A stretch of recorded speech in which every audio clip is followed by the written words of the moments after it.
High, আমি ময়ূরী। আর আজ আমাদের 3 ইয়ার্স ম্যারেজ অ্যানিভার্সারি, মানে 10th of May। আকাশের অবস্থা খুব ভালো না হলেও খুব খারাপও না, বেশ পেঁজা তুলোর মতন মেঘ রয়েছে আর রোদও রয়েছে। আর এই হচ্ছে সেই আমাদের বাড়ির আম গাছ, যার মুকুল হয়েছিল আমি দেখিয়েছিলাম।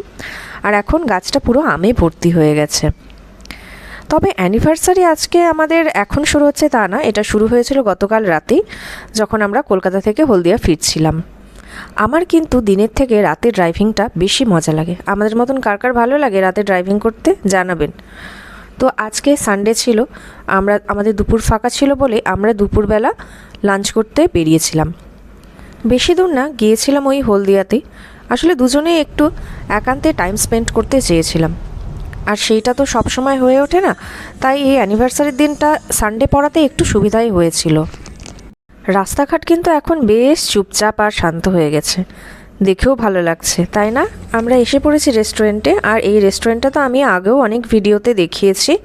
এখানেই আমরা মাঝে মাঝে আসি ডিনারের জন্য। তো আজকে লাঞ্চেও এসেছি। তো ঢুকতে না ঢুকতেই ওনারা এসে গেছেন আমাদের অর্ডারটা নিতে। এবং যেহেতু আমাদের অর্ডারে কাবাব ছিল, তো মনে হয় কাবাবটা ওনাদের রেডি ছিল না, তাই একটু টাইম আজকে ওনারা নিয়েছেন কাবাবটার জন্য। তার জন্য ওনারা কিন্তু বারবার করে আমাদের কাছে এসে বলেছিলেন যে কাবাবটা করতে একটু লেট হচ্ছেন স্যার, একটু বসুন। তবে কাবাবটা কিন্তু ভীষণ ভালো করেছিলেন। চিকেন রেশমি কাবাব নিয়েছিলাম, তার সাথে স্যালাড আর গ্রিন চাটনি দিয়েছিল। আর মেন কোর্সে নিয়েছিলাম আমরা fried rice, dry chilli chicken আর একটা চিকেন বিরিয়ানি। এই রেস্টুরেন্টের প্রতিটি খাবারই আমার ভীষণ ভালো লাগে। আসলে এই রেস্টুরেন্টের যে খাবারের টেস্টগুলো না, একদম ইউনিক। আমার যেন মনে হয় এনাদের খাবারের টেস্টের মধ্যে একটা নিজস্ব মানে আলাদাই টেস্ট রয়েছে, যেটা সব রেস্টুরেন্টে আমার মনে হয় যেন একরকম। মানে অনেক রেস্টুরেন্টেই তো খেয়েছি, মনে হয় যেন তার প্রতিটির স্বাদ একই রকম, কিন্তু এই রেস্টুরেন্টে খেতে গেলেই আমার মনে হয় যেন প্রতিটি খাবারের স্বাদ একদম আলাদা এবং প্রতিটির স্বাদ নিজের মতন। বিরিয়ানির সাথে ওনারা রায়তা দেন, তো আমরা আবার এক্সট্রা করে একটু রায়তা চেয়েছিলাম, তো ওনারা সেটাও দিয়েছিলেন। আর এই হচ্ছে বিরিয়ানি, 225 টাকা দাম। তাতে 1 পিস চিকেন, 1 পিস আলু এবং একটি ডিম থাকে। আর চিকেনের পিস যদি ছোট হয় তাহলে তাতে 2 পিস চিকেন থাকে।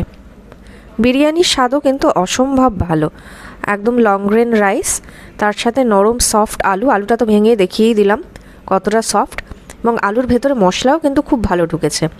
আর ওনাদের এই রায়তা হচ্ছে 1 নম্বর, মানে দেখতেই পাচ্ছেন আমরা এক্সট্রা করে রায়তা নিয়ে যেয়ে খেয়েছি। আর লাস্টে যে এই মুখ শুদ্ধিটা দেয় না, এইটা নিতে আমার সব থেকে বেশি ভালো লাগে। বেশ মুখটা একটু টেস্টটা আলাদা রকম হয়ে যায়। খাওয়া দাওয়া শেষ করে এরকম পরন্ত বিকেলে আমরা আবার বেরিয়ে পড়লাম বাড়ির দিকে। সকাল থেকে একটু ল্যাদ খেয়েই দিনটা কেটেছে, কিন্তু লাঞ্চটা বাইরে করে বেশ ভালো লাগলো।